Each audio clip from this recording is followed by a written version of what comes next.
Bonjour à tous, ravi de vous retrouver sur Philo TV pour un nouveau débrief et c'est celui du Grand Prix de Singapour. Oui, je sais, vous êtes déçus comme moi. On n'a pas eu la course qu'on attendait.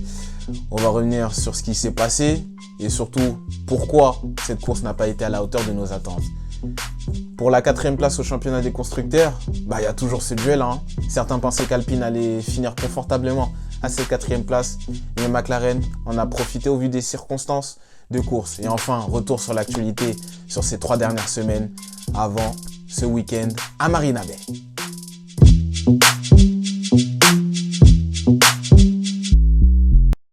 Alors le Grand Prix, ça a été compliqué. Bon, déjà quand il s'est terminé, je me suis dit comment est-ce que je vais faire ma vidéo? Par où je vais commencer? Parce qu'il s'est passé beaucoup de choses, mais en même temps pas grand-chose. Donc c'est compliqué. Alors qu'est-ce qui a fait que ce Grand Prix n'a pas été à la hauteur? Déjà l'horaire initial ici c'était 14h. La course commence à 15h05, donc 1h05 après. Bon, on a vu les conditions, elles n'étaient pas optimales. Il a plu des cordes. On s'est dit qu'il y allait avoir peu de spectacles. Déjà qu'il n'y en a pas beaucoup de base. Avec un circuit où il y a beaucoup de virages, 23. C'est le deuxième circuit où il y en a le plus après Jeddah, en Arabie Saoudite. Pas de vitesse. On est en ville. Marina Bay. Alors le cadre est incroyable. Avec plein de lumière. Course de nuit. On se dit c'est magnifique. Des buildings autour. En termes de spectacle, nous en tant que téléspectateurs, quand on regarde cette course, rien du tout. Cette course, elle est éprouvante pour les pilotes. Au niveau des conditions, on peut aller jusqu'à plus de 80% d'humidité. C'est dire, dans la monoplace, ce que ressentent les pilotes, ça doit faire mal. Ils souffrent. On a vu Pérez, après sa victoire, s'asperger d'eau. Donc voilà, il y a ça. Au niveau des dépassements, c'est quasi impossible. Verstappen s'est essayé, il s'est raté. Hamilton s'est essayé, il s'est raté. On a eu qui d'autre? Leclerc a essayé. L'usure de ses pneus, compliqué. Même en termes de pneumatiques, on ne sait pas si on doit utiliser des slicks ou des intermédiaires. Sachant de savoir si la piste, le tracé est assez détrempé ou pas. Si c'est assez sec pour pouvoir utiliser des slicks et être beaucoup plus rapide. Sur cette course, on s'est dit que Mercedes pouvait aspirer à quelque chose. Ils se sont totalement loupés. Hamilton, malgré de bonnes qualifications, finit à une triste 9e place quand même. Pire encore avec Russell qui partait de la voie des stands pour des changements d'éléments moteurs. C'est Mercedes, voilà. On se dit que c'est un circuit pour eux. C'est un circuit certes bosselé, mais avec beaucoup de virages, pas trop rapide. Donc on se dit que c'est adapté à leur voiture. Au final, décevant. Verstappen, là, il a quasiment rien pu faire. Il a fait l'ascenseur. Il était à une 13e, 14e place, puis il est remonté. Il a raté sa tentative de dépassement sur Norris. Au final, il se rattrape sur la fin. Il se rattrape entre guillemets sur la fin en dépassant Vettel. Cette course est compliquée. Encore une fois, les voitures, elles n'aident pas. Elles sont assez volumineuses. 2 mètres de large pour 6 mètres de long à peu près. Voilà, c'est tant de paramètres qui font que cette course, elle était prévue pour ne pas être belle. Et ça a été le cas. Mais en tout cas, au vu de toutes ces circonstances et de toutes ces situations, il y a une écurie qui en a profité.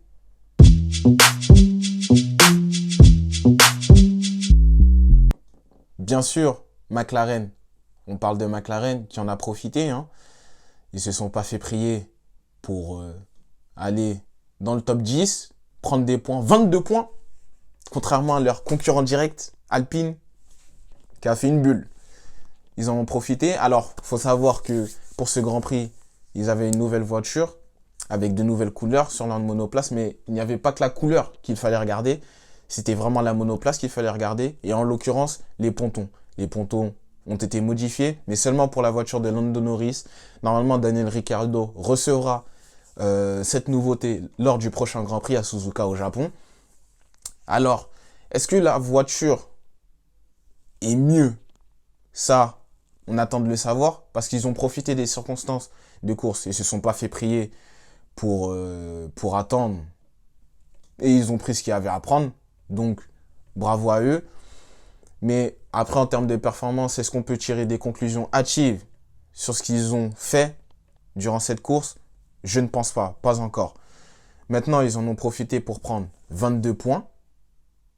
Et ils passent devant Alpine. Alors beaucoup prévoyaient qu'Alpine allait faire un résultat à Singapour. Ocon était confiant, Alonso était confiant. C'est vrai qu'Alpine, depuis, ça fait plusieurs Grands Prix où, en termes de réglage, c'est propre, c'est très propre ce qu'ils font. À chaque fois, ils arrivent à monter petit à petit, à grappiller des places. Mais là, en l'occurrence, c'est la première fois cette saison qu'ils font un double abandon. Et c'est des problèmes de moteur. Des problèmes de moteur. Dès que j'ai vu ça, moi, ça m'a fait rappeler les années 2017, 2018, 2019, où ils avaient de gros problèmes de moteur. Lorsqu'ils fournissaient l'écurie Red Bull, ils avaient déjà des problèmes de moteur. J'espère qu'ils vont vite trouver la solution. Esteban Ocon, après le Grand Prix en zone mixte, ne savait pas ce à quoi c'était dû. Bien sûr, il n'avait pas encore regardé avec son équipe. Il va falloir se pencher sérieusement sur la question parce qu'en une course, ils sont derrière McLaren. Donc, faut faire attention.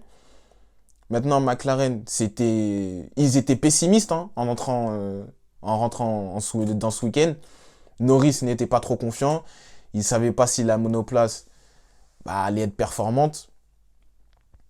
Ils sont satisfaits, ce qui est normal. Ils sont très satisfaits, surtout Ricciardo qui pensait que Ricciardo allait finir 5e, honnêtement.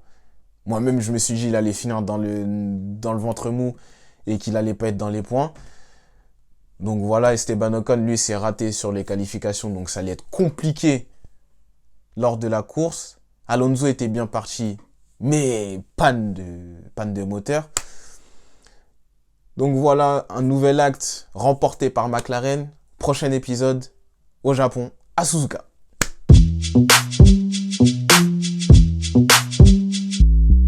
Alors on revient sur l'actualité. Bon, déjà sur tout ce qui est transfert en Formule 1. Ganyujo, Yuki Tsunoda, prolongation de contrat pour eux. C'est mérité dans l'ensemble, au vu de leur saison.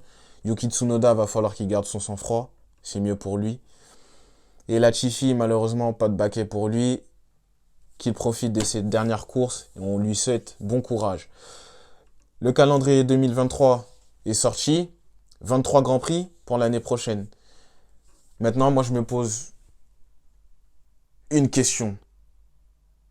Ok, vous voulez qui est plus de spectacles, qui est plus de spectateurs, de téléspectateurs qui regardent la Formule 1.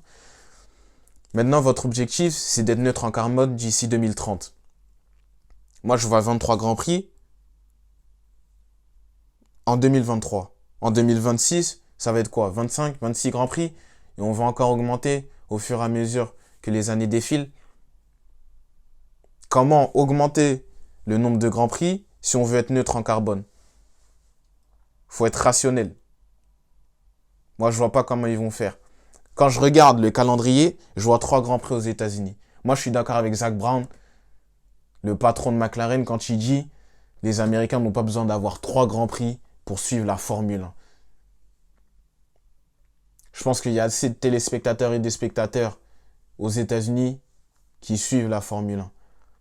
Ok, Las Vegas, ils fantasment sur Las Vegas, c'est le retour de Las Vegas, de la Formule 1 à Las Vegas. Ok, si vous voulez, reprenez-le. Mais c'est soit vous me retirez Miami, soit vous me retirez Austin. Ou les deux même. 3 Grands Prix, je vois. Quel intérêt de mettre 3 Grands Prix? 2 Grands Prix en Italie. C'est soit l'un, soit l'autre. Stefano Domenicali, je sais que t'es italien, mais quand même, sois rationnel. Alors ok, tous les circuits historiques, vous en avez de moins en moins envie et vous portez moins d'intérêt là-dessus. Ok, pas de souci. Mais soyez rationnel dans ce que vous faites et distribuez les grands prix comme il faut. S'il vous plaît, faites cet effort-là. En plus, il y aura 6 manches sprint. On ne sait pas quelles courses seront concernées. C'est à voir pour pimenter les week-ends, comme ils disent. Bien sûr, ça sera source de revenus pour eux. En tout cas, c'est leur objectif. Maintenant, il faut savoir que si on rajoute des grands prix, les mécaniciens auront moins de repos. Mécaniciens, ingénieurs, toutes les équipes auront moins de repos. Va falloir que les équipes également se mettent au travail plus tôt. Et surtout, sur la voiture, admettons de 2023, ils devront également travailler sur celle de 2024 parce que le laps de temps entre les deux saisons sera encore plus court. Les essais hivernaux viendront plus tôt et on devra commencer la saison un peu plus tôt pour que l'on puisse caler tous ces grands prix. Donc c'est toutes ces problématiques-là qu'il faut voir.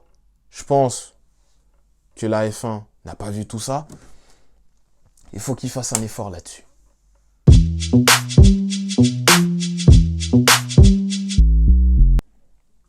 Alors le dernier point de l'actu sur lequel je voulais revenir, c'est sur le plafond budgétaire qui aurait été dépassé l'année dernière par 2 écuries, en l'occurrence Aston Martin et Red Bull. On rappelle que le plafond budgétaire est fixé à 141 millions de dollars à peu près. Il aurait été dépassé d'une petite marge par Aston Martin, mais par contre Red Bull l'aurait dépassé de plus de 5%. Et 5%, on sait que c'est énorme. Vous pouvez faire des modifications conséquentes sur la monoplace et donc grappiller des dixièmes et donc prendre un avantage conséquent sur vos adversaires. Si c'est le cas, ça veut dire que la voiture de 2022 part avec un gros avantage par rapport à leurs concurrents. On sait qu'ils ont voté cette règle pour que les écarts se resserrent. Là, on a vu Verstappen, on voit Verstappen écraser tout le monde. Ça m'impressionne. Maintenant, si les accusations s'avèrent vraies, si les accusations sont fondées, là, je serai déçu. On sera tous déçus. Christian Horner est confiant. Il dit qu'ils n'ont pas dépassé ce plafond. Mike Krack, directeur d'Aston Martin également. Mais Aston Martin, s'ils ont dépassé le plafond, ils devraient avoir une petite sanction, subir une petite sanction. Donc à la limite, ça va. Et de toute manière, au championnat, ils sont pas incroyables. Ils font le boulot, le travail qu'il faut, mais ils sont pas incroyables. Ils avancent doucement, mais sûrement. Mais Red Bull, si c'est le cas, je serais très déçu. On le sera tous, je pense. Après, sur la destitution du titre de Verstappen, quant à sa victoire l'année dernière, je vais mettre des réserves quand même. Voilà, ressasser le passé. J'ai du mal. Après, sur cette saison, oui, si encore une fois, c'est vrai, voilà, faut des sanctions. Comme l'ont dit Toto Wolff et Mattia Binotto, directeur de l'écurie Mercedes et de Ferrari. On passe aux récompenses très rapidement. Sergio Pérez, pilote du jour. Voilà, il a été premier durant toute la course dès le départ. Il a gardé sa position, donc bravo à lui. Yuki Tsunoda, ma déception. Voilà, c'est pas la première fois qu'il commet des bêtises comme ça. On se rappelle de son accrochage en France ou en Autriche au Red Bull Ring, je crois, avec Gasly. On se rappelle de sa sortie des stands au Grand Prix du Canada, où il a perdu patience, il n'a pas été patient. Donc voilà, là, la troisième, c'est la troisième de trop. Donc, déception du jour. Merci d'avoir regardé cette vidéo et on se dit à très vite sur Philo TV. Ciao!